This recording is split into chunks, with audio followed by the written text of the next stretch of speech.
नड्डा जी, ठीक है, आपका ये आत्मविश्वास है क्योंकि आप लगातार पूरे देश भर में आपने रैलियां की और कई सभाएं की, रोड शोज किए। लेकिन एक और बात विपक्ष भी उठा रहा है और सवाल है कि मोदी जी की गारंटी से आप लोगों ने चुनाव कैंपेन की शुरुआत की, लेकिन पांचवें फेज के बाद फिर भारतीय जनता पार्टी के नेता हिंदू मुसलमान पर आ गए, मंगलसूत्र की बात होने लगी। तो अगर विकास की बात थी तो फिर वापस से हिंदू मुसलमान इस चुनाव में क्यों हिंदू मुसलमान की बात? देखिए, सबसे पहली बात तो यह है कि हमारा विरोधी भी जानता है कि विकास का पर्यायवाची बीजेपी का पर्यायवाची विकास है, यानी सिनोनिम है बीजेपी के साथ जुड़ा, और विकास किया इन लोगों ने। लाभार्थी भी मानता है, सारे लोग मानते हैं, और ये हमारा एजेंडा था। हम इस एजेंडा पर चल रहे हैं और इस एजेंडा को हमने बढ़ाया। आप मेरे भाषण निकाल करके देख लीजिए, आप मोदी जी के भाषण निकाल करके देख लीजिए, प्रधानमंत्री जी के भाषण निकाल के देखिए, आप अमित शाह जी के देखिए, राजनाथ जी के देखिए, किसी की भी आप देख लें, आपको स्पष्ट दिखेगा कि विकास को हम लोगों ने मुद्दा बनाया जी। ये मुद्दे हिंदू मुस्लिम बाकी सब कहाँ से आए? ये दो तीन बातों से आए। सबसे पहले मैनिफेस्टो में कांग्रेस ने षड्यंत्रपूर्वक देश को बांटने को और समाज को बांटने का काम किया। जब पैरा 1, 5 और 6 में उन्होंने लिखा कि हम माइनॉरिटी को स्पेशल प्रेफरेंस देंगे। अब माइनॉरिटी उनके लिए मुस्लिम है जी। ये मनमोहन सिंह स्पष्ट कर चुके हैं, राहुल गांधी ने भी 2012 की स्पीच में इसको स्पष्ट कर दिया है कि माइनॉरिटी मतलब मुस्लिम तुष्टीकरण। तो अगर आप ये मुस्लिम तुष्टीकरण करते हो तो मेरा ये काम है कि नहीं, प्रधानमंत्री जी का ये नेतृत्व का ये काम है कि नहीं, प्रधानमंत्री जी जनता को बताएंगे कि नहीं बनाएंगे? देखो, ये फिर डिवाइड एंड रूल, ये फिर तुष्टीकरण, ये फिर देश को बांटने का काम, ये सब इन्होंने किया है। अब मैंने तो स्टेटमेंट नहीं दी थी ना कि देश के वेल्थ को हम रीडिस्ट्रीब्यूट करेंगे। अब अगर आप रीडिस्ट्रीब्यूट करोगे तो मंगलसूत्र आएगा कि नहीं आएगा? आप बताइए, आएगा कि नहीं आएगा? इस घर में मेरे परिवार में मेरी पत्नी को सबसे प्यारी चीज क्या पसंद आएगी? तो किसी चीज को समझाने का तरीका क्या होगा? हम तो ये भी नहीं बोलेंगे, ये क्यों नहीं हमारा विरोधी बोलेगा कि तेरी अंगूठी भी चली जाएगी? बोलेगा, क्योंकि प्रॉपर्टी का रीडिस्ट्रीब्यूशन में ये भी प्रॉपर्टी है ना।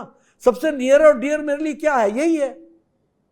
तो आप चाहे हिंदू मुस्लिम आया, कांग्रेस पार्टी लेके आई, षड्यंत्र के साथ लेके आई, ये कभी भी भारत की पॉलिटी को देख नहीं सकते हैं, नहीं फेस कर सकते हैं, नहीं उसको आंखों में आंखें डाल करके बात कर सकते हैं। ये तो पीछे से षड्यंत्र करके, धोखा दे करके, झांसे में इस तरीके से वोट लेने की इनकी आदत है। तो ये इस तरीके से अब ये फॉर्म बांटना, फॉर्म साइन कराना, कभी मोदी जी ने प्रधानमंत्री आवास योजना के लिए फॉर्म बांटा क्या? जी बिल्कुल। आयुष्मान भारत के लिए फॉर्म बांटा क्या?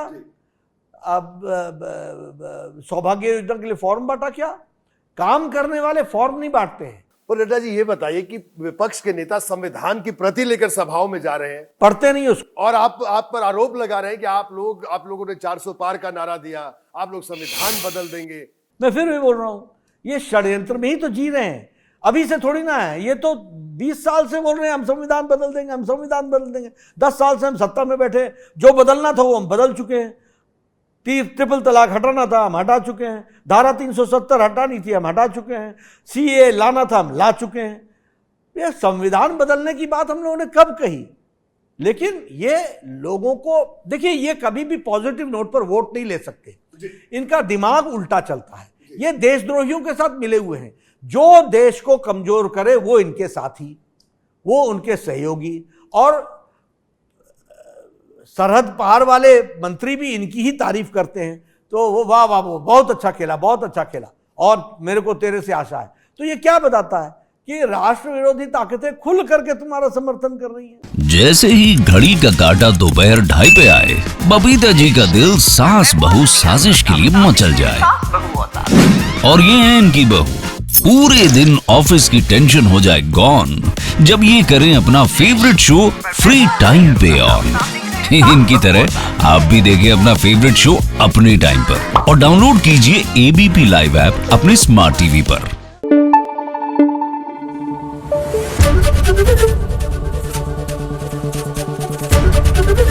एबीपी न्यूज आपको रखे आगे।